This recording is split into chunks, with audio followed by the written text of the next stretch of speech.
दोस्तों आज हम लोग पढ़ेंगे प्रीपोजिशन। प्रीपोजिशन का परिभाषा है it is a word used with noun pronoun verb and adjective to show its relation with it.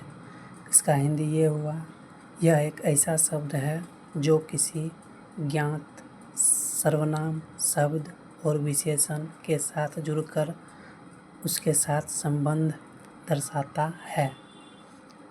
और इसके बदले हम एक और बोल सकते हैं, इट प्लेस्ड बिफोर नाउन और pronoun to show the relation with it also comes with verb and adjective.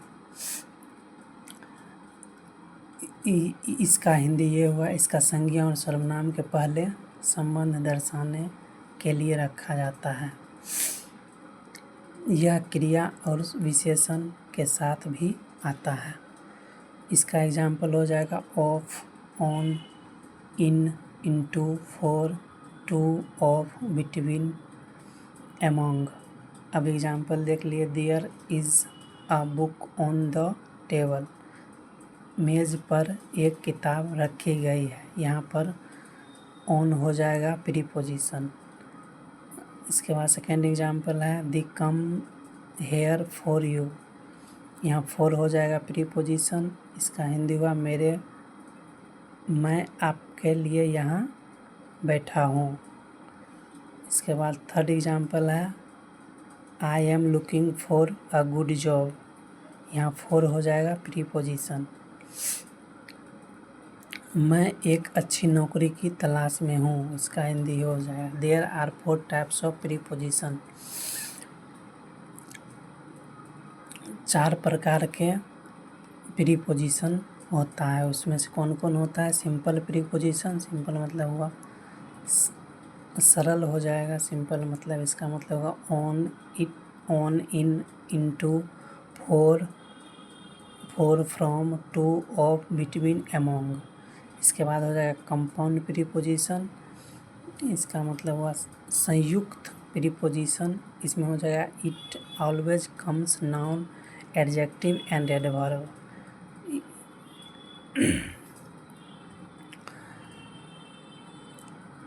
यह हमेशा नाउन के साथ आता है और एडजेक्टिव और एडवर्ब मतलब एडजेक्टिव और एडवर्ब भी रहता है। इसका एग्जाम्पल हो जाएगा among, between, around, beside, inside, after, before.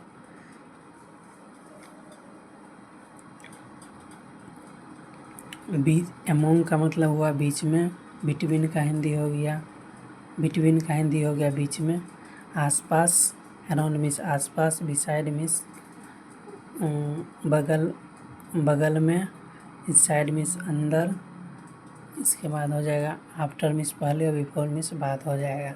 इसका एग्जाम्पल हो जाएगा कंपाउंड प्रीपोजिशन का, ही distribute mangoes among 5 boys.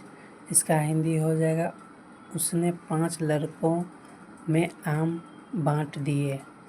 Second example, he is sitting beside me. यह मेरे बगल में बैठा है। फ्रेज प्रीपोजिशन है। फ्रेज मतलब होता है वाक्यांश। वाक्यांश प्रीपोजिशन एक ग्रुप ऑफ वर्ड मतलब शब्दों का समूह एक तरह से हो गया। With simple preposition is equal phrase. मतलब शब्दों के समूह, मतलब ऐसे समझ जाइए, सरल प्रीपोजिशन वाले शब्दों के समूह को वाक्यांश कहते हैं। सिंपल से बात है। इसका एग्जाम्पल हो जाएगा in accordance with, inspired by, because of, by man of, in order of, in front of. यही हो जाएगा इसका exam.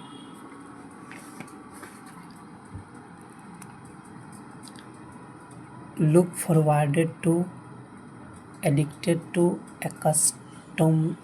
एक्स्टोमेटेड to, with a view to. इसका एग्जाम्पल देख लीजिए, I am looking forward to meeting Bharti sir. इसमें लुकिंग फॉरवर्डेड हो जाएगा phrasal preposition. He is going to Delhi in order to get a good job. यहाँ हो जाएगा इन ऑर्डर टू, हो जाएगा फ्रेज प्रीपोजिशन। अब हो जाएगा चौथा प्रीपोजिशन है पार्टिसिपल प्रीपोजिशन। ये जो है it looks like verb four, इसमें वर्ब फोर का यूज होता है।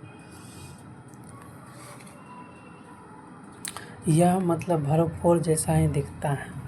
ठीक है। During, concerning, considering, warning, notwithstanding, in spite of. Bharti sir was teaching rapid concept during corona period. इसमें पार्टिसिपल प्रीपोजिशन हो जाएगा। आईएनजी लगल है। यूज ऑफ प्रीपोजिशन में देखिए ऑन, ओवर, एबव। इसका मतलब होता है के ऊपर। ऑन जब यूज किया जाता है जब ऊपर हो, जब स्पर्श में हो। There is a cap dash my head, तो मतलब स्पर्श में भी हो और ऊपर में भी हो। तो मतलब जैसे कैप है वो सर पर भी है और मतलब स्पर्श में भी है, इसमें क्या हो जाएगा, ऑन हो जाएगा। जब ऊपर भी हो और स्पर्श में रहे तब उसमें ऑन लगाते हैं। ओवर कहाँ लगाते हैं, ओवर लगाते हैं ऊपर भी हो और ऑन से थोड़ा ऊपर हो, उसको कहते हैं ओवर। जब स्पर्श में ना हो, स्पर्श में नहीं रहना चाहिए, तब इसमें ओवर लगाते हैं। There is a fan, the fan is moving dash my head, तो मेरे ऊपर फैन जैसे घूम रहा है तो उसमें ओवर लगेगा। ऑन उसमें लगेगा जो स्पर्श के साथ रहे, ऐसे में स्पर्श थोड़ा ऊपर है उसमें ओवर लगेगा। जब स्पर्श में ना हो तो ओवर लगेगा। एभव के ऊपर, बहुत ज़्यादा, मतलब जो सबसे ज़्यादा ऊपर है ना उसमें एभव लगेगा। ठीक है।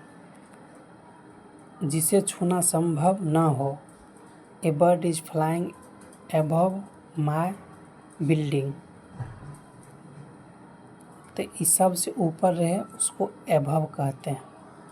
ओवर किसको कहते हैं, जो थोड़ा ऊपर है, स्पर्श ना हो, स्पर्श में ना हो उसको ओवर कहते हैं। ऑन किसको कहते हैं, ऑन कहते हैं जब थोड़ा ऊपर ही रहे, मतलब स्पर्श में रहे लेकिन थोड़ा ऊपर रहे। ठीक है। अब यहाँ देखिए बिटवीन, अमोंग, एमिड है, के बीच या बीचों बीच इसका मतलब होता है। बिटवीन दो आदमी या दो वस्तु के बीच अगर जो यूज होगा तो उसमें बिटवीन लगाएंगे। Two mangoes are distribute dash two boys, दो आम जो है दो लड़का के बीच में बांटा जा रहा है, तो इसमें बिटवीन लगाएंगे। दो व्यक्ति हो या दो वस्तु हो उसमें बिटवीन लगाएंगे। एमोंग जहाँ यूज करेंगे, दो से अधिक व्यक्ति या वस्तु हो वहाँ एमोंग यूज करेंगे। 5 books are distributed dash 5 girls, इसमें कह रहा है 5 बुक है उसमें मतलब बांट रहा है 5 गर्ल में। ठीक है। इसमें एमोंग लगाएंगे, मतलब दो या दो से अधिक व्यक्ति या वस्तु का यूज हो तो उसमें एमोंग लगाएंगे, और दो व्यक्ति या वस्तु का यूज हो उसमें बिटवीन लगाएंगे।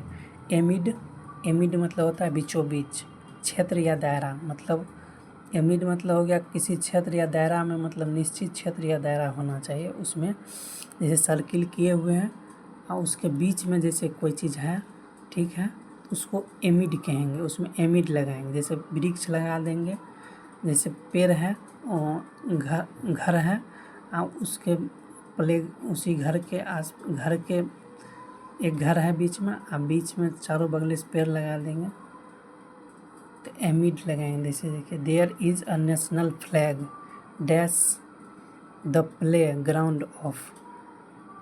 नेशनल फ्लैग जो है प्लेग्राउंड के बीचों बीच है, एमिड लगेगा, समझ गए। इसमें एमिड लगेगा, जो बीचों बीच आए उसी को एमिड कहेंगे। जैसे घर है, उसके साइड से चारों बगली अगर जो वृक्ष लगा देंगे तो एमिड उसमें घर में क्या लगेगा, एमिड लगेगा। इसीलिए there is a national flag dash the playground. इसमें क्या कह रहा है, बीचों बीच क्या है, मतलब तिरंगा झंडा जो है नेशनल फ्लैग वो बीचों बीच है। किसके बीचों बीच है, तो प्लेग्राउंड के बीच में है, तो इसमें एमिड लगेगा। ठीक है, दो व्यक्ति या वस्तु के बीच में यूज हो तो उसमें बिटवीन लगाएंगे। दो या दो व्यक्ति या वस्तु से के दो से अधिक व्यक्ति या वस्तु में यूज होगा एमोंग। बीचों बीच में जब ये बात करें तो एमिड लगेगा। इसमें देखिए, Monika is study dash the crowd, मतलब मोनिका जो पढ़ाई कर रही है भीड़ के बीचों बीच कर रही है, तो इसमें क्या आएगा, एमोंग आएगा। ठीक है,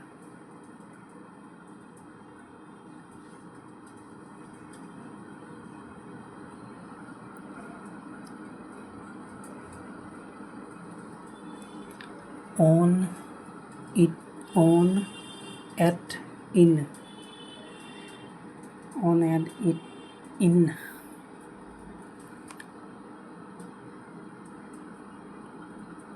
कल हम पढ़ाएंगे। जय हिंद।